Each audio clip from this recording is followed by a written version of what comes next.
fans had come to watch their player. And I'm wondering if you can tell us, in terms of her actual tennis, what is it that she does so well? Well, there's a lot of things that she does really well. And I think there's a lot of things that make her opponents feel very uncomfortable. One of the things that she can't control is that she's a left-handed. There's always something about playing a left-hander that you get pulled out of the court a little bit differently. Her forehand is really good, but I think her backhand is better. Her backhand is a little bit more of an aggressive shot. The combination of her aggressive baseline shots with her backhand and then the ability to hit a heavier spin and make your opponents kind of step from Aniko. I don't have to elaborate. How is she going to beat Iga? No, I think, look, it's been so much fun to watch her play. I love the fact that she's been able to take power and use it against her opponent. I think Iga probably has a little too much horsepower and experience for her in all seriousness. Are you stepping back now? Yeah, but this is how I get the microphone. This is how I get my ability to talk. I say something really out. Big hot. A tournament designed for champions suddenly transforms into something no one on the schedule could have anticipated, as the Stuttgart Open 2026 erupts into a frenzy driven less by rankings and more by one unexpected name reshaping the entire atmosphere, leaving even legends like Martina Navratilova wondering what is truly unfolding inside those packed stands, and raising the question of how a last-minute entry manages to outshine Grand Slam winners, while fans are already treating the early rounds like a championship final. Fans had come to watch their player, and I'm wondering if you can tell us, in terms of her actual tennis, what is it that she does so well? Well, there's a lot of things that she does really well, and I think there's a lot of things that make her opponents feel very uncomfortable. One of the things that she can't control is that she's a left-handed. There's always something about playing a left-hander that you get pulled out of the court a little bit differently. Her forehand is really good, but I think her backhand is better. Her backhand is a little bit more of an aggressive shot. The combination of her aggressive baseline shots with her backhand and then the ability to hit a heavier spin and make your opponents kind of step. The Porsche Arena was never meant to feel like a pop concert, yet something about Stuttgart in April 2026 made it look less like a quiet WTA 500 stop and more like a stadium waiting for a headlining act that everyone somehow already knew by heart. E223, even though on paper she was only supposed to be a replacement, as fans poured in to watch their player, and the question quickly shifted to what exactly made her tennis so effective, with the answer pointing to a mix of qualities that consistently put opponents under pressure, starting with the fact that she is left-handed, which naturally pulls rivals out of position in unfamiliar ways, combined with a strong forehand but an even more dangerous backhand that plays as a truly aggressive weapon, allowing her to dominate from the baseline while also generating heavy spin that forces opponents to retreat and lose control of rallies. And outside the gates, the early morning air already carried an unusual energy, as cues formed not in the usual orderly tennis fashion, but in waves stretching along barriers hours before a single practice rally had even begun, while security staff kept double-checking the same lines as if expecting them to shrink, only to watch them grow denser, louder, and more restless with every passing minute. My mom's Filipino, and she's like, oh, I want to go watch Alex Eala play. Like, oh my gosh, I want to watch. She's crazy about Alex. She's like, I'm going to come watch her when she plays on Thursday. And I was like, Mom, I'm going to be playing on Thursday. She's like, oh, yes, you too. Yes. I'm going to come watch you too. And I was like, what? Mom, what are you doing? Didn't you say that she wanted to make her a Filipino dish? Yeah. And then, my mom went to US Open last year. Alex was obviously huge then. And she was like, oh my gosh, I want to see Alex. Maybe I'll get a Inside that growing chaos was a name that was never expected to dominate the draw sheet, yet somehow had already taken control of the entire atmosphere. As Alex Eala arrived in Stuttgart not as a seeded star or a headline favorite, but as a late replacement after a withdrawal reshaped the bracket, and still the reaction surrounding her felt as if the tournament had quietly brought in a global phenomenon without ever warning the crowd. Alexandra, this week just keeps getting better for you. You just took out the world number 5 for the biggest win of your career. We saw the reaction. What is going through your mind right now? I'm so blank. I'm thinking of my parents who are watching now. Mom, Dad, oh my God. I can't call them because I have this interview, but I'll call them after. Anyway, yeah, that's it. In terms of the tennis, what did you think you did particularly well today?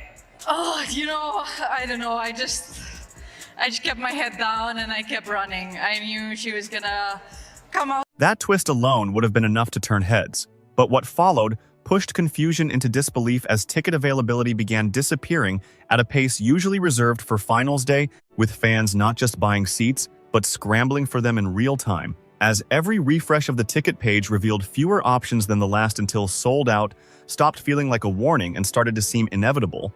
And the irony was hard to miss, because Stuttgart had arrived with all the prestige expected of a historic clay court stop, a venue that has hosted champions like Martina Navratilova, yet it suddenly felt like the direction of the event was shifting, as if the crowd had decided to create its own schedule regardless of what the draw sheet showed. While the Stuttgart Open, formerly known as the Porsche Tennis Grand Prix, had always been known for elite competition, and this edition was no different on paper, featuring top names, Grand Slam winners, and returning champions who all came in with expectations that would normally dominate the headlines. Specific players that you really bond with in those moments? I love Jenny Brady. She's hilarious. Yep. So whenever I'm feeling a little down or something's happening, I'll always go to Jenny because she'll have something funny to say about it and we'll get a little laugh going. So yeah, Jenny, Alex Eala, she'll also have some good laughs in those crazy moments. So you really have to have humor with it. I mean, we're going through all sorts of things, so you kind of just have to be humorous about it and let everyone. Yet expectation and reality rarely move at the same pace in modern tennis, especially when a new kind of audience momentum enters the picture. And in this case, that momentum had very little to do with ranking points as it began quietly, and was easy to overlook when early practice sessions started drawing unusually large crowds on a path that typically demands survival before visibility. But a late withdrawal from a higher-ranked player suddenly reshaped everything and placed her directly onto the main stage. And while in most tournaments that kind of last-minute change barely attracts attention beyond official announcements, in Stuttgart, it acted like a spark in dry grass, as the narrative instantly shifted from replacement entry to must-see arrival, a shift driven not by marketing or promotional hype, but by fans who had been following her rise long before she stepped into this arena, and her season leading into Stuttgart had been a blend of breakthrough performances and tough reminders that progress in tennis rarely follows a straight path. This is the Anacona Open like it was a real Open. We're going to boom off the stage in a second because you can't go back. Seriously, She'll be rested. I expect her to have a really good showing. I do think Iga's got too much firepower, but I think this is a really big new beginning. We're going to see a lot of good tennis from her, and I think it's going to be a really exciting time. I was jesting. I think she's going to be a little bit short tomorrow. Oh. But see how I got Tomorrow, you went all the way to the title. I got and now you're control of the microphone that way. As soon as I did that, you guys were like, Let me listen. There were also moments that swung the other way, including matches where strong leads slipped away in fashion that left even experienced observers shaking their heads, as if the demands of elite tennis were still testing how far her game could hold up under pressure. Yet none of that complexity seemed to matter in Stuttgart, because the crowd reaction had already simplified everything into something driven more by emotion than analysis. And that is where the situation becomes truly fascinating, as even figures deeply rooted in tennis history struggled to interpret what was unfolding, because when Martina Navratilova's reaction to Eala's growing influence in the stands began to circulate, it did not come across as routine commentary but as genuine surprise, the kind that suggested the spotlight was shifting in ways it was never meant to, and refusing to stay fixed on the names it was originally assigned to.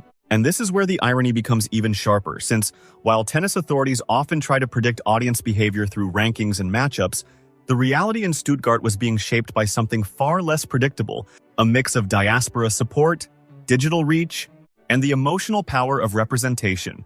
You are the first woman from the Philippines to defeat a Grand Slam champion, also the first woman from the Philippines to defeat a top 10 player in the last 35 years. What does this mean not only for you and your family, but for your whole country? You have to ask the country. I don't know. What do you think? I feel like, growing up, it was tough because you didn't have anyone from where you're from to pave the way, and of course you had many people to look up to. Filipino fans in particular transformed the arena into something that felt like a traveling home base, showing up in numbers that made even early round matches feel like marquee events, and their presence was far from passive as it came with noise, coordination, and a level of emotional energy that turned every rally into a shared experience rather than a quiet exchange. And at one point, the demand became so overwhelming that organizers were forced into difficult adjustments as walkways filled with fans who could not secure entry and matches began to feel far bigger than their official billing, a pattern that had been noted before, not by marketing teams but by voices like Martina Navratilova, who recognized early that the sport was facing a scheduling imbalance, where audience demand was outpacing logistical planning, and yet even with those warnings, Stuttgart still found itself reacting instead of anticipating. On the court, the competitive storyline added another layer of tension,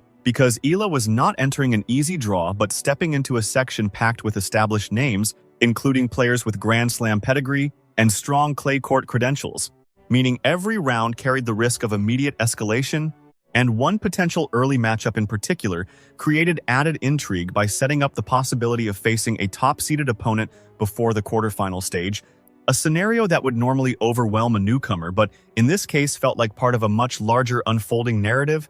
And then there is the element that makes this situation even more unique, with players who also share Filipino heritage appearing on the same side of the draw, creating a rare intersection of identity, fan loyalty, and competition so early in the tournament, with Leylah Fernandez naturally entering that conversation due to her ranking, pedigree, and past performances, which made even a first-round clash feel unusually layered. Yet through all of this, the most striking detail remained how quickly the atmosphere in Stuttgart shifted from expectation to unpredictability, because tournaments are typically built on control, with structured scheduling, predictable ticketing patterns, and clearly defined star hierarchies. But Stuttgart 2026, at least in its opening phase, felt like those structures were being quietly rewritten in real time.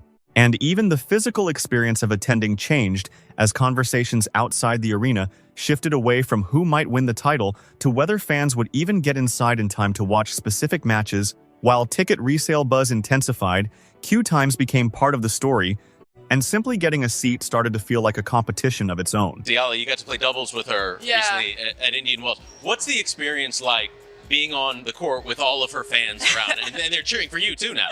I know, it's amazing. I told her that. I was like, dude, I'm so excited for this doubles because I'm about to have like the most support I've ever had for a tennis match. So I know they're there for her, but I love the Filipino fans too, and I feel a little bit adopted when I play doubles with her. So love you guys. Inside the arena, that pressure turned into an atmosphere far louder than expected for early rounds, with every point drawing reactions usually reserved for semifinals, and the psychological impact on players was impossible to ignore, as even practice courts began attracting crowds that followed Eala from one session to another, as if tracking a touring act rather than a standard match schedule. And through it all, the central question kept resurfacing without ever being fully answered, whether this was simply a temporary surge, fueled by momentum and curiosity, or the beginning of a deeper structural shift in how audience influence operates within women's tennis. Because if Stuttgart offers any indication, it carries a level of expectation that has grown beyond the control of organizers, commentators, or even historical comparisons. And that is where the tension now sits, suspended between what the draw predicts and what the crowd demands, between what the sport planned and what the audience ultimately chose, because Stuttgart was never supposed to be defined by a replacement entry, and yet it now finds itself watching the entire narrative bend around one. Out of the 2026 Australian Open, where there were extraordinary scenes this morning as Filipino player Alex Eala was greeted by hundreds of Filipino fans during her practice session out the back of Melbourne Park. Eala is number 49 in the world, and she's really captivated the hearts and minds of the Filipino community here in Melbourne after she became the first Filipino player to win a Grand Slam match at the US Open in 2020. And the rest of the tournament, whether it openly admits it or not, is now playing catch-up. And the strange part is that nothing about the schedule actually changed on paper, yet everything about the atmosphere inside the Porsche Arena felt like it had been quietly rewritten overnight, as if the event had slipped into a parallel version of itself, where expectations no longer matched the noise coming from the stands.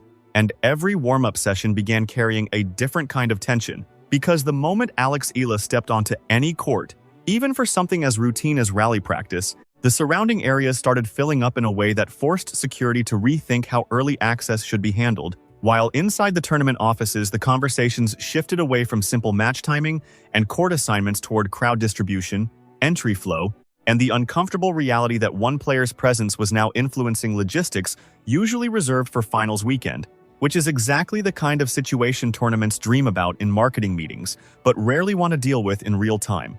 And on the court, the pressure showed up differently, but felt just as intense.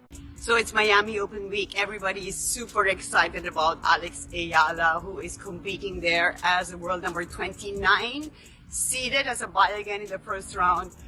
I am so thrilled to be able to have spoken to Matthew Futterman, who is an award-winning journalist who has been covering tennis for a long time for The Athletic, which is the sports division of the New York Times, and to hear all the things that he said about Alex in terms of her impact for the sport of tennis globally. And yet the most interesting shift is not happening in Stuttgart alone, but across the wider tennis ecosystem, as analysts who once treated Eala's rise as a simple, promising storyline are now starting to describe something more complex.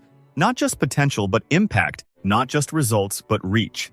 Because the numbers coming from her matches are beginning to resemble established elite-level draw patterns rather than typical rising star metrics.